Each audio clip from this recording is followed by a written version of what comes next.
Hi friends and welcome back to our channel. ఈ రోజు ఒక కొత్త టాపిక్ తోటి అయితే మీ ముందుకైతే వచ్చాను. అదే ఇప్పుడు ప్రతి ఈవీ కంపెనీ కూడా ఏదైతే ఉందో ఈ బాస్ అనే ఒక కొత్త సిస్టమ్ అయితే తీసుకొచ్చింది. ముందుకే ఎంజీ కంపెనీ అయితే తీసుకొచ్చింది, తర్వాత టాటా కంపెనీ తీసుకొచ్చింది. టూ వీలర్ లో చూసుకుంటే టీవీఎస్ అండ్ హీరో కంపెనీస్ అయితే తీసుకొచ్చింది. బాస్ అంటే ఏం లేదండి, బ్యాటరీ యాజ్ సర్వీస్ మాట. సో ఇది ఏ విధంగా వర్క్ అవుతుందంటే కనుక, ఇప్పుడు యాక్చువల్ గా ఒక వెహికల్ తీసుకోవాలంటే బ్యాటరీతో కలిపి మనకి టాటా పంచే ఉంది ఈవీ వెహికల్. అది దగ్గర దగ్గర 11 లక్షల దాకా అవుతుంది.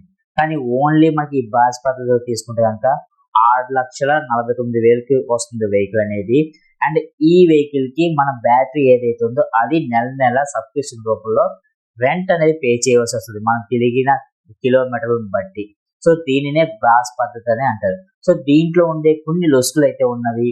అండ్ అంతేకాకుండా ఇది ఎవరికి బెనిఫిట్ అనేది కూడా ఈ వీడియో తెలుసుకుందాం. అందరూ చెప్పినట్టుగా కాదు, మనకు కొంచెం డిఫరెంట్ గా అయితే చెప్తూ దీంట్లో ఉండే నిజాలు ఏంటో అనేది ఫస్ట్ ఆఫ్ ఆల్ తెలుసుకుందాం. సో పాస్ అంటే ఏంటో చెప్పాం కదా. ఫస్ట్ ఆఫ్ ఆల్ ఈ కార్ తీసుకున్నాం అంటే మన కార్ ఉన్నంత కాలం మన ఈ సబ్స్క్రిప్షన్ అనేది ఖచ్చితంగా కట్టాల్సిందే. బ్యాటరీ అనేది ఎప్పటికీ మన సొంతం అయితే అవ్వదు. ఒకవేళ బ్యాటరీ ఏమైనా డ్యామేజ్ అయితే మీరు ఒక 5 years 6 years అయిన తర్వాత ఈ సబ్స్క్రిప్షన్ కడుతున్నారు కాబట్టి మీకు బ్యాటరీ మార్చి కొత్త బ్యాటరీ అనేది వేస్తారు. దానికి వేసినందుకు సర్వీస్ కాస్ట్ అనేది ఏమి ఉండదు. అంటే వారంటీ అనేది ఫ్రీ కాబట్టి ప్రాబ్లం ఎటువంటిది ఉండదు. ఇది ఒక బెనిఫిట్ అని చెప్పుకోవచ్చు ఈ బాస్ పద్ధతి వల్ల. అయితే ఈ నెల నెల సబ్స్క్రిప్షన్ అనేది 2 విధాలుగా ఉంటుంది. ఒకటి, మీరు ఒకవేళ రోజుకి తక్కువ కిలోమీటర్లు తిరుగుతాను అంటే కనుక కిలోమీటర్కి ఇంత ఛార్జ్ చేసే ప్లాన్ అనేది ఉంటుంది. అంటే మీరు నెలకి ఎన్ని కిలోమీటర్లు తిరిగితే అంతే అమౌంట్ మాత్రమే కట్టే ప్లాన్ అయితే ఉంటుంది. ఆ ప్లాన్ తీసుకోండి. లేదు నేను నెల నెల హెవీగా తిరుగుతాను అంటే కనుక ఫిక్స్డ్ అమౌంట్ ఉంటుంది. అంటే మీరు మినిమం 1500 కిలోమీటర్లు తిరిగేదానికి ఛార్జ్ అయితే చెయ్యాలి. అంతకన్నా తక్కువ తిరిగినా మీరు ఆ అమౌంటే కట్టాలి. లేదా అంతకన్నా ఎక్కువ తిరిగినా సరే మీరు ఆ అమౌంటే కట్టాలి. ఇది ఎంజీ తీసుకొచ్చింది. 5,264 రూపాయలు ఎంతో ఉంది. ప్రతి నెల మీరు అంత అనేది కట్టాలి. ఇది 2 years 3 years 5 years ప్లానింగ్ ఉంటుంది. కాంట్రాక్ట్ అని చెప్పేసి అంటారు.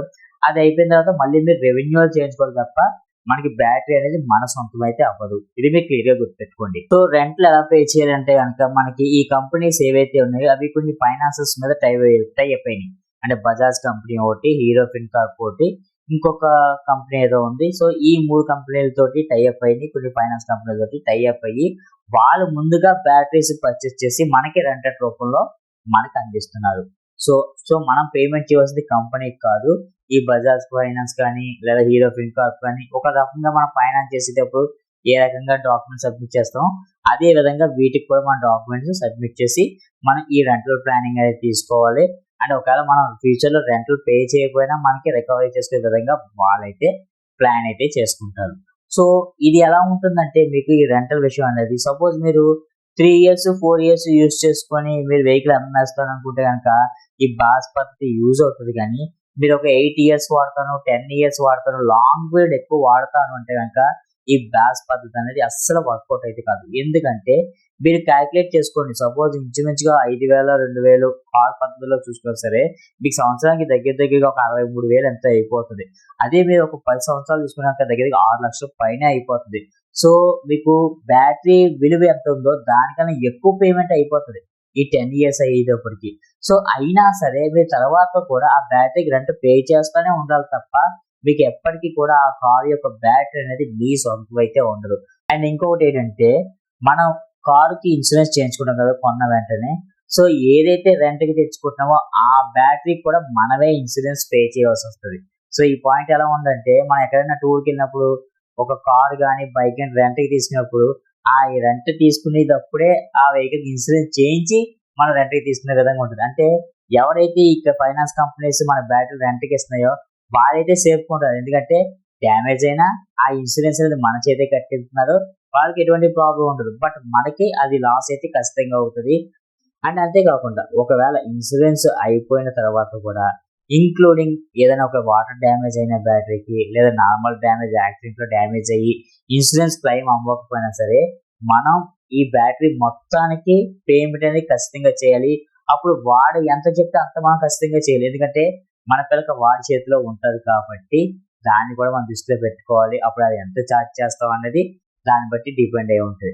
అండ్ మరొకటి చూసుకున్నాక మనకి ఈ సబ్స్క్రిప్షన్ ప్లాన్ కొన్ని నాలైన తర్వాత మనకి వద్దు అనుకుని మనం క్యాన్సిల్ చేసుకోవాలన్నా వాళ్ళు క్యాన్సిల్ చేస్తారు. కానీ దానికి మినిమం ఛార్జ్, క్యాన్సిల్ ఛార్జెస్ అని, ఫోర్ క్లోజింగ్ ఛార్జెస్ అని, లేదా ఇవన్నీ కదా ఖచ్చితంగా ఉంటుంది. సో అప్పుడు మనం క్యాన్సిల్ ఛార్జెస్ చేసుకొని మనం బ్యాటరీ అనేది కొనుక్కోవాల్సి వస్తుంది. సో ఒకవేళ మీరు ఈ రెంటల్ ప్లేస్ మీద తీసుకున్న కారు ఎవరికైనా అమ్మాలి అనుకున్నా సరే, మీరు ఈ బ్యాటరీ సబ్స్క్రిప్షన్ ప్లానింగ్ అనేది వాళ్ళకి అప్పచెప్పి కార్ ఏదైతే కొంటామో ఆ అమౌంట్ మాత్రమే మనం తీసుకోవాల్సి వస్తుంది తప్ప ఫుల్ అమౌంట్ అనేది తీసుకోవడానికి అవ్వదు. సో నా వీడియో మీరు ఇక్కడ దాకా చూస్తున్నా నా కంటెంట్ మీకు ఎంతో కొంత నచ్చుతుందనే కదా అర్థం. సో నా కంటెంట్ కనుక మీరు వస్తే కనుక ఖచ్చితంగా నా ఛానల్ సబ్స్క్రైబ్ అయితే చేసుకోండి. కింద హైప్ ఉంటుంది, ఖచ్చితంగా హైప్ అయితే ఇవ్వండి, వీడియోని లైక్ అయితే చేయండి. మనం ఇంకా మరిన్ని అచీవ్మెంట్ అయితే చేయాలి. రీసెంట్ గానే 20K అయితే అచీవ్మెంట్ అయ్యాం. మనం 25K అయితే రీచ్ అవ్వాలి కాబట్టి ఖచ్చితంగా ఛానల్ అనేది సబ్స్క్రైబ్ అయితే చేసుకుని మాకైతే సపోర్ట్ అయితే చేయండి. ఇంకా బ్యాస్ పద్ధతి అయితే మనకైతే అందిస్తుంది. అంటే ఇది నాకు తెలిసినంత వరకు ఈ ఫైనాన్స్ కంపెనీస్ కి ఏదైతే వాడికి బెనిఫిట్ నాకైతే అనిపించింది. ఎందుకంటే వాడు బ్యాటరీస్ కంపెనీ దగ్గర కొనుక్కొని మనకి రెంట్ ఇస్తాడు. సపోజ్ మనం ఒక 8 సంవత్సరాలు వాడిన తర్వాత కూడా వాడికి బ్యాటరీ అమౌంట్ తో పాటు ఇంకా ఎక్స్ట్రా అమౌంట్ వస్తుంది లాభమే వాడికి. ఇన్ కేస్ ఏమైనా డ్యామేజ్ అయినా సరే మన చేతే ఇన్సూరెన్స్ కట్టిస్తారు కాబట్టి దానికి ఇన్సూరెన్స్ క్లెయిమ్ అవుతుంది కూడా ఎటువంటి ప్రాబ్లం ఉండదు. ఒకవేళ ఇన్ కేస్ బ్యాటరీ ఏమైనా ప్రాబ్లం అయినా సరే మనకి కొత్త బ్యాటరీ వేసిస్తారు. మీరు ఒకవేళ 3-4 ఇయర్స్ లో నేను ఈవీ వెహికల్ మార్చేస్తాను అనుకుంటే కనుక మీరు బ్యాస్ పద్ధతి తీసుకోవడం బెస్ట్. లేదు నేను లాంగ్ టర్మ్ యూజ్ చేస్తాను, ఒక 10 ఇయర్స్ 8 ఇయర్స్ ఖచ్చితంగా నేను ఈవీ వెహికల్ వాడతాను అంటే కనుక బ్యాస్ పద్ధతి అయితే తీసుకోకండి. అది మీకు అస్సలు యూజ్ అయితే ఇవ్వదు. లాంగ్ టర్మ్ వాడే వాళ్ళకి బ్యాస్ పద్ధతి అనేది అసలు వర్కౌట్ అవ్వదు. మీరు ఇనిషియల్ గా స్టార్టింగ్ లో తక్కువ అమౌంట్ కట్టినా సరే లాంగ్ టర్మ్ లో చూసుకునేసరికి ఆ అమౌంట్ అనేది చాలా బర్డెన్ అయితే అవుతుంది ఖచ్చితంగా. అదే మీరు స్టార్టింగ్ లోనే మీరు ఎక్కువ అమౌంట్ అయితే కొనుక్కున్నామంటే ఈవీ కార్ మొత్తం కూడా మనే అవుతుంది, బ్యాటరీ కూడా మనదే అవుతుంది. మీరు లాంగ్ టర్మ్ వాడినప్పుడు బ్యాటరీ డ్యామేజ్ అయితే బ్యాటరీ మొత్తానికి మనం పేమెంట్ కట్టుకోవాలి, నేను కాదంటలేదు. బట్ ఏంటంటే ఈ బ్యాస్ పద్ధతిలో ముందుగానే ఈఎంఐ పద్ధతిలో కట్టేసినా సరే మనకి ఆ బ్యాటరీ మనకు సొంతం అవ్వదు. అంటే ఇప్పుడు సపోజ్ బ్యాస్ పద్ధతిలోనే మనకి ఒక 6 సంవత్సరాలు వాడేమనుకోండి, 6 సంవత్సరాలకి చూసుకుంటే సరే మన బ్యాటరీ అమౌంట్ మొత్తం కట్టేసినట్టే 10 రూపాయలు. బట్ ఆ బ్యాటరీ మన సొంతం కాదు, మళ్ళీ మనం అది కడతానే ఉండాలి. సో అదొక డిసప్పాయింట్ అయితే ఖచ్చితంగా ఉంటుంది. సో దాన్ని బట్టి తెలుసుకోండి బ్యాస్ పద్ధతి ఏ విధంగా ఉంటుందని. మీకు క్లియర్ గా అర్థమైంది అనుకుంటాను. ఒకవేళ అర్థం కాకపోతే కనుక కింద కామెంట్ అయితే చేయండి, దానికి నేను రిప్లై ఇస్తాను. సో మీరు ఎవరైనా సరే ఈ పద్ధతి గల వెహికల్ తీసుకుంటే కనుక మీ ఎక్స్పీరియన్స్ ఎలా ఉంటుంది అనేది కూడా కింద కామెంట్ అయితే చేయండి. కింద వీడియో గైస్, వీడియో నచ్చితే ఖచ్చితంగా లైక్ అయితే చేయండి. ఇలాంటి మరిన్ని వీడియోల కోసం మన ఛానల్ అయితే సబ్స్క్రైబ్ అయితే చేసుకోండి. అండ్ మరిన్ని కంటెంట్ చేయడానికి మాకు బూస్ట్ అయితే ఉంటుంది. మరొక వీడియోతో మళ్ళీ కలుస్తాను. అంతవరకు see you, bye bye, safe drive, be happy.